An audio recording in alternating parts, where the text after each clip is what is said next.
During that time, some of the things that they changed, the teaching of the sheep and the goats and the generation teaching, none of which affected me. Didn't bother me.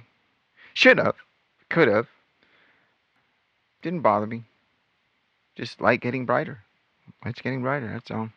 What about the Trinity, immortal soul, hellfire? Those were the four things that what kept me Jehovah's Witness. Trinity, immortality, soul, hellfire, and preaching. I didn't realize that lots of people don't teach those, and the preaching is completely different. But those were the ones that kept me going. Whenever I came across, the apostates at the conventions with their signs, millions now living are dead, and stuff like that. Well, it was a good sign, by the way. Good sign.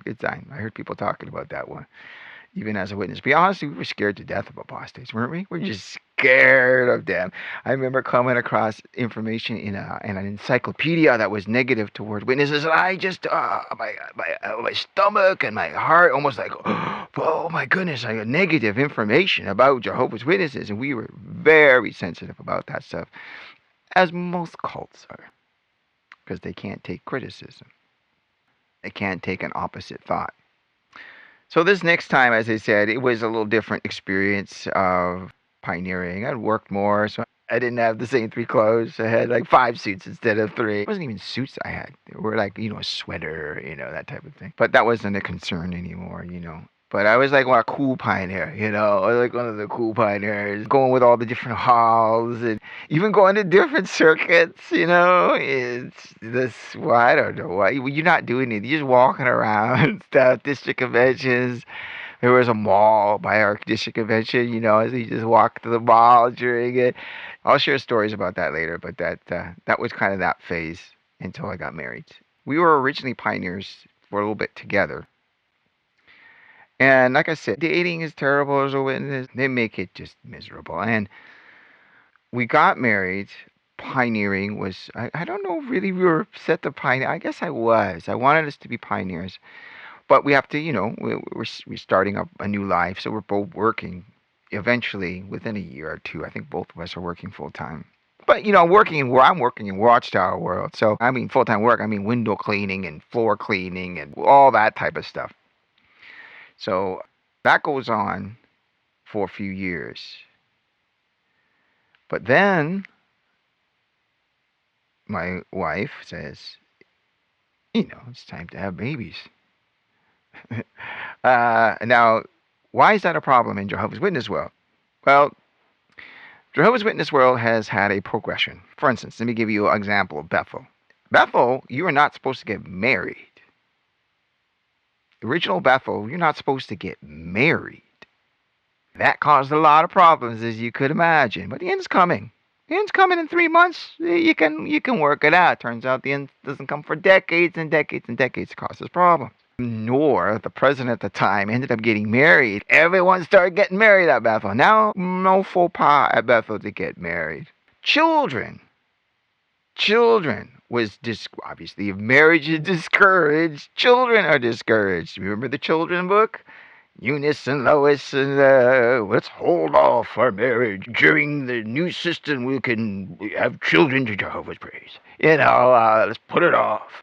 And that was the idea.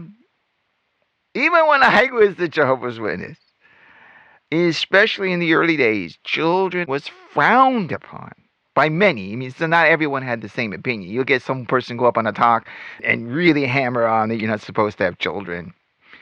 That weakened as time went on. And I think it's going to continue to weaken. And I'm going to make another prediction that, like the Mormons, Jehovah's Witnesses will become family-centric and start to have larger families. We'll see. We'll see how that goes. I mean, a lot of the witnesses now they're getting are just from children growing up. We'll see if they get schools, too, like the Seventh-day Adventists. Great way to make money. Child rearing is frowned upon even to this day, because you can't go to Bethel and have children. You can't go in full-time. So you can't be a missionary and have full-time service, and things of that nature. So if you're going to be in full-time service, you're not going to have kids. So my wife ain't like that.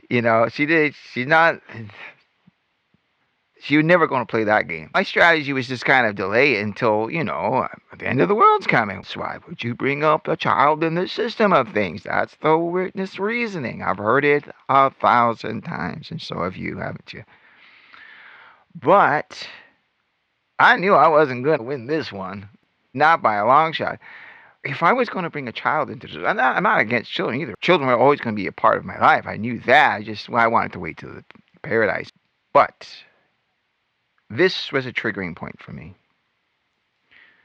Because the way and the life that I experienced was so horrible,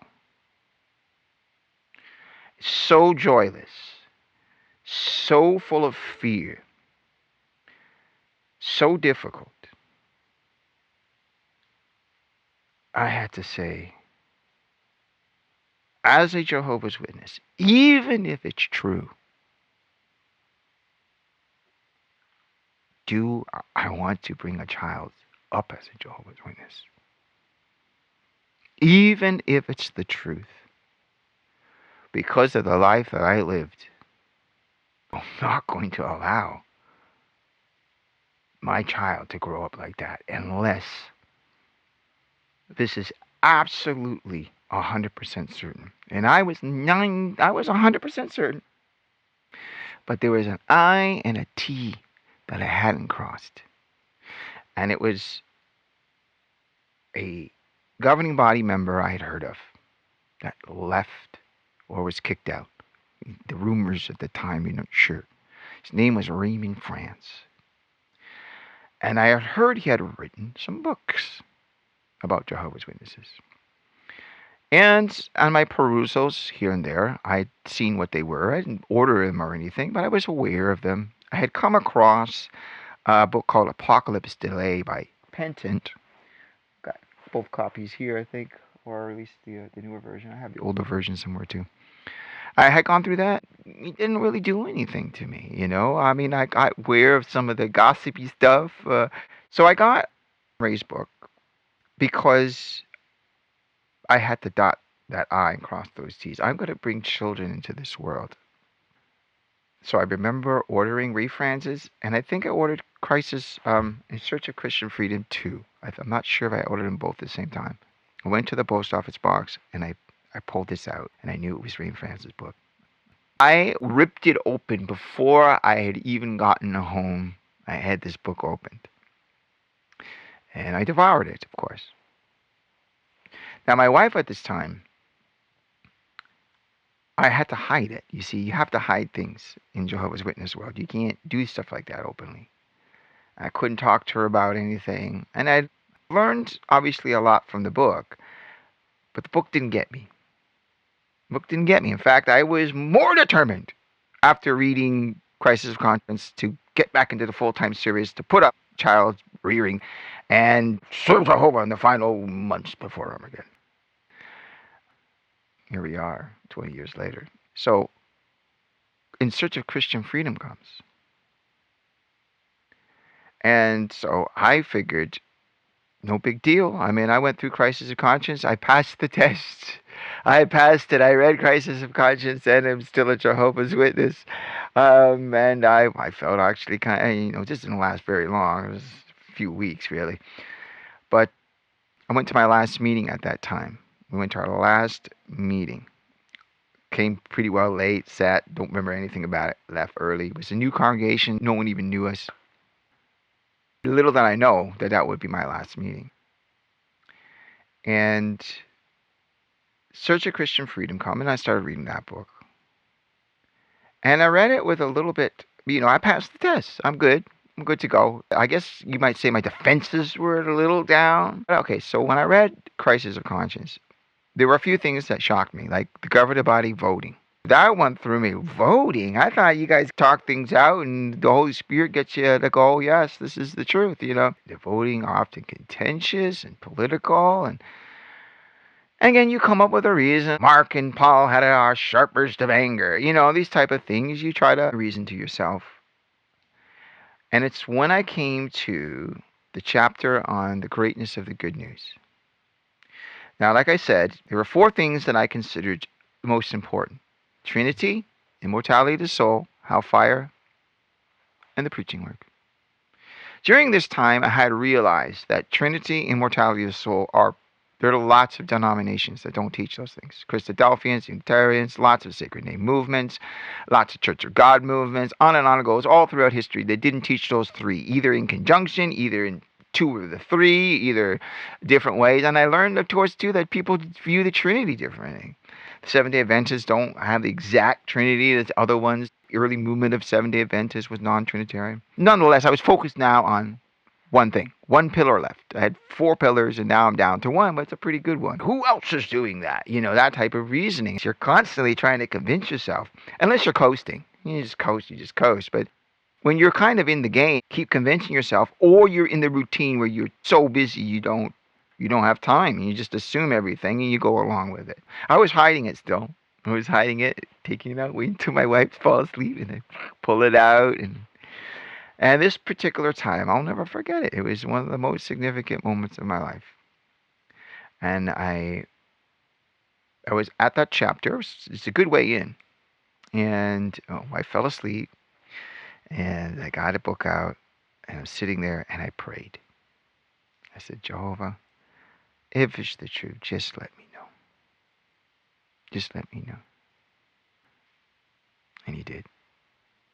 When I read that chapter, by the end of it, when I saw this good news, not a good news about 1914 and 1919, not a good news about United Nations destroying Babylon the Great and false religion, not a good news where you're saved by associating with Christ's brothers. But the good news never changed in the first century. It's about Jesus' death and resurrection and what that does to bring you as a child into the family of God. It's pretty simple. There's other things to it, but that suffice. So that moment, that eureka moment, when I realized that pillar had fallen, was the most exciting moment. I remember building up as I was reading it. It was like that moment talking about the Sermon on the Mount. Very similar. I was so focused. And it was just like, I knew Jehovah's Witnesses could not be right. They were 100% could not be the one true religion on earth if you get this wrong. You can't get the good news wrong. And they got it wrong. I've subsequently learned they got lots of things wrong. But that was the final checkmate at that point. And I had to admit this religion was in error. And I remember, again, thinking a thought without thinking. And the first thought I had, and I looked out the window, and I even took a picture of that because I never wanted to forget it. And a thought came to my mind. Thank goodness 1 billion Catholics are not going to die. I don't know why. I don't know why the thought was Catholic. I guess because we always bashed them so much. That spell broke, and it is like a spell, isn't it? Like as you wake up, and it's extraordinary how things just become clear. It's like, how could we ever thought that way? As time goes on, of course, you appreciate it more, and at different levels of appreciation. But I scanned the ceiling and the walls, and I just, even my OCD seemed to go away. It was unbelievable. And now the next question was, what do I do now? The good news was I could have kids without a problem. Honey, we ain't we ain't going back into the pioneering field. How do you get your spouse? This is the next big question, because now I also became knowledgeable with the XJW community in some sense, and I had heard that it's a 50-50. It's 50-50 in terms of your marriage. 50-50. Given that I don't know what's going to happen, given that my wife has been hostile to me, asking me why am I reading these books, and given the information that was given to me about how other people react, knowing the sensitivity of some Jehovah's Witnesses, I didn't know how to approach this. So I had to prepare. And I thought, what am I going to do? And I remember there was a bus stop not too far from me. Don't get me wrong, this is a nice bus stop. I mean, a deluxe one. It's not like the ones downtown Toronto. Those just smell. This was a nice bus stop.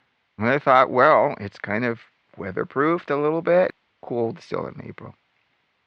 And I'm thinking, I'll go stay there in the bus stop. And I took my birth certificate, driver's license and birth certificate, but that was my only extra ID, and I put it in my wallet because it was somewhere else. I thought maybe I'm going to get kicked out. I better be ready. So I had a jacket ready. I put a small Bible. Remember we used to get those small Bibles? I put a small Bible in my right pocket. I had my birth certificate in the left pocket, and I had that ready to go. And I was going to go to live in the bus stop if my wife kicked me out. At that point, I thought I would call the church. That's what I was going to do. Jesus, take the wheel. I did give up father, son, brother, sister, and everything for Jesus Christ. I left Jehovah's Witness because I believed that Jesus was the way, the truth, and the life, and not the organization. But this good news is the good news that Jesus preached. Not a different good news about 1914, 1919, and associating with Christ's brothers will get you salvation. So I went about stealthily, I guess, dropping little hints to my wife about the situation in Malawi, about voting, little things that I learned in the books. It's interesting what gets people out. For me, it's scripture. For my wife, it was something else. I remember hearing someone talk about the new songbook got them out. Like, this song, I don't like them. And it started their mind, and then, this songbook, new songs got you out of the Watchtower. That's amazing. For me, it was scripture. When I saw from the Bible that this is 100% false, and there's no way around it. I mean, it's checkmate. You can't preach a different good news. Your good news is stated in your magazines. It's about these dates, and that's where your authority is about 1919. That's how you get the whole faithful slave nonsense. And that begins from there. So I'm dropping her these little hints over a period of weeks. Now, what I had come to not realize, but subsequently, is that my wife tells me that she was a casual witness. I didn't even know there was such a thing as a casual witness. She was a casual witness, meaning she was more of a witness that was, had a family that was a little more close. My family was cold and distant. There are families of Jehovah's Witnesses that are more normal and close and so forth. And it was more of a family thing to be part of it. She didn't get any of the stuff that was going on, talked about most of that stuff, and these types and anti-types and this and that. That goes over most people's head. So it wasn't going to be as difficult as my mind it was, I probably wasn't going to live at a bus stop, but to me, I fully believe that was a possibility. And the moment, again, of a few weeks of this, we went to Eastside Mario's. They serve pasta and stuff. They talk with Italian accents, but you know what I mean. Italians going to be horrified if I said it is Italian food, but I'm Canadian. It's Italian food for me. Again, we had similar discussions about these things, reiterating some of those points and things of that nature. And we were coming back, and we're driving. And I'll never forget, my wife turns to me, to his passenger seat, says, "Do you think the Watchtower is the one true organization?" Or something to that effect, one true religion. And I couldn't believe she had said that. And I go, oh my goodness, are you kidding me? And I was going to say something, and then I just decided, no, don't say it. And I looked out, and I said, "What do you think?" And she goes, "No, I don't think so." At that moment, I knew I wasn't going to have to live in a bus stop, at least temporarily. Of course, at that point, where do you go? Where do you go now? You're almost 30, uneducated, debt, and you are in the happiest state of your life. You are free. Where do you go? What do you do? What's right? What's wrong? Who am I? When you're Jehovah's Witness, you are so tightly controlled. You don't have a sense of identity. Often the speakers begin to imitate each other. There's a certain spiritual way of talking and a spiritual way of giving a talk and of giving counsel and of looking at a brother. And thank you, brother. What a wonderful talk, brother.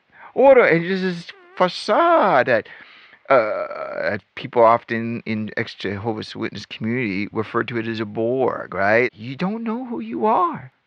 And of course, that's another story altogether. So we'll end that here. We did get here. We're still together. We're happier than ever. We do think we have something to share and offer. We had many hardships through the 20 years since leaving Jehovah's Witnesses. We want you to avoid those hardships. We want to be of help and assistance that we can be in sharing what we've gone through to help you folks avoid them. And that is why we always encourage education and take care of your mental health. But I'm going to take a little break, and then we will have another one talking about life from there to here. And as we always say here on Beyond the Things Written, do not be afraid of them or what they say. Time is on our side. Keep well, and we'll see you next time on Beyond the Things Written.